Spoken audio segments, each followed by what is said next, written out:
An object is launched from a platform. The object's height, t seconds after launch, is given by h of t is equal to negative 4.9 t squared plus 39.2 t, where h is measured in meters. So this is the context of the problem. Now we're being asked in the first part to find the initial height of the object. When we see this word initial, that means that time must be equal to 0. So initially is at the start of. So find the object's height when the time is 0. So we are simply substituting 0 into our height function, 0 seconds. So if we plug in 0, negative 4.9 times 0 squared plus 39.2 times 0, well, we end up with just 0. And the output here, the height, is measured in meters. So initially, the object is on the ground. It's 0 meters high. Now let's find the maximum height of the ball. The height function is a quadratic t squared with a negative leading coefficient. So it's going to graph a downward facing parabola. We know that at time 0, the height is 0. So we're going to have this downward facing parabola here. The maximum height is going to be found by finding the vertex. And we can use the vertex formula. So that was negative b over 2a. And then we plug that into the function. So the function's name is h of negative b over 2a. And we're just interested in finding the height. So even though we need the time to find the height, our answer is going to be the y value of the vertex. So let's go ahead and find that. So our time is going to be negative 39.2. So that's the value of b, all over 2a. So the value of a is negative 4.9. And if we simplify this, we end up with a nice integer value of just 4. So at 4 seconds, that's when the maximum height is achieved, but I want to know the actual maximum height. So I want to know what's h of 4. So negative 4.9 times 4 squared plus 39.2 times 4. We end up with 78.4 meters. So that's the actual answer here. That's the maximum height of the object is 78.4 meters. Now, when does the object hit the ground? So this is the height function. If an object is on the ground, then the height is equal to 0. So we're going to have to set h of t equal to 0 and solve. So negative 4.9 t squared plus 39.2 t. When does that equal 0?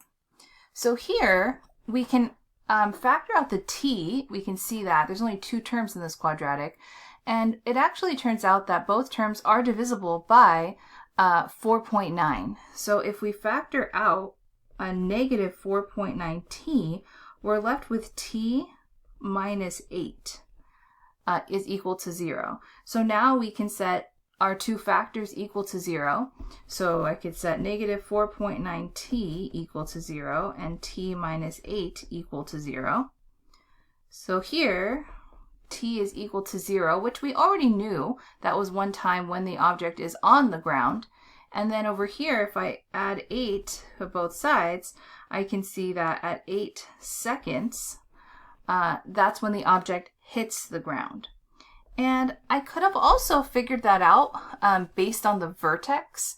So here, because of symmetry of a parabola, if the vertex occurred at 4, and I could see that this is a one x-intercept, then I know that the other x-intercept is going to have to be that same distance away from the t value of the vertex. So this is also 4 units away at 8 seconds.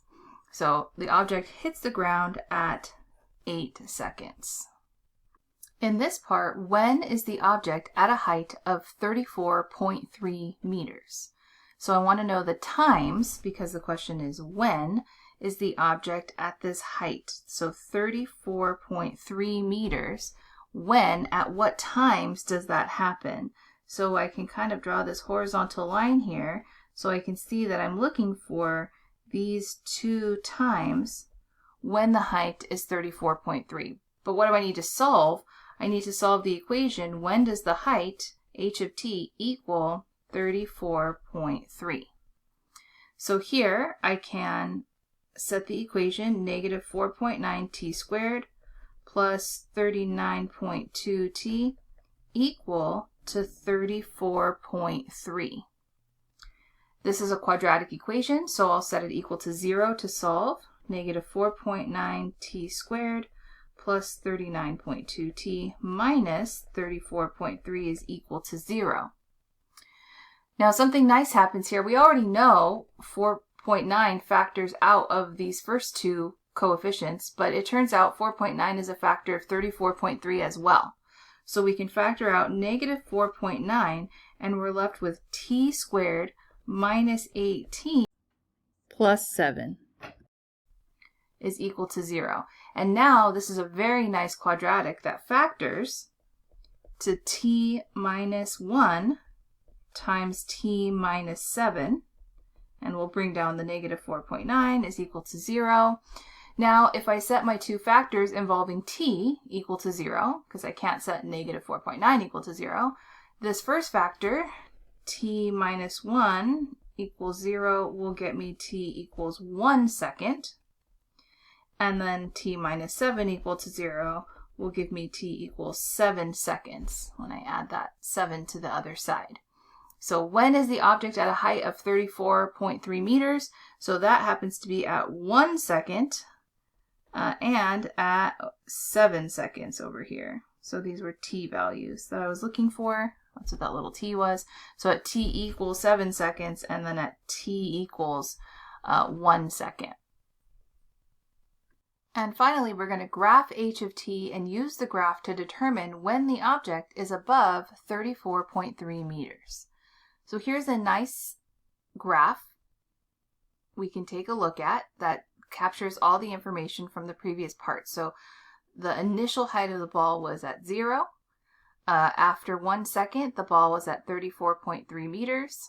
The maximum height was 78.4 meters after 4 seconds. We have that the ball was back down to 34.3 meters after 7 seconds and finally hits the ground after 8 seconds. So here's our nice graph, and we can use this to determine when the object is above 34.3 meters. So we know from a previous part that the object is at 34.3 meters at 1 and 7 seconds. So when is it above 34.3 meters? That's between 1 and 7 seconds. So we're going to express our answer as all times t between 1 and 7. 1 is less than t is less than 7 seconds. That's when the object is above 34.3 meters. And so ultimately what we solved there was when is h of t greater than 34.3. We did that by finding when is h of t equal to 34.3 and then looking at the graph to determine that it was above 34.3 in between those two values between 1 and 7 seconds.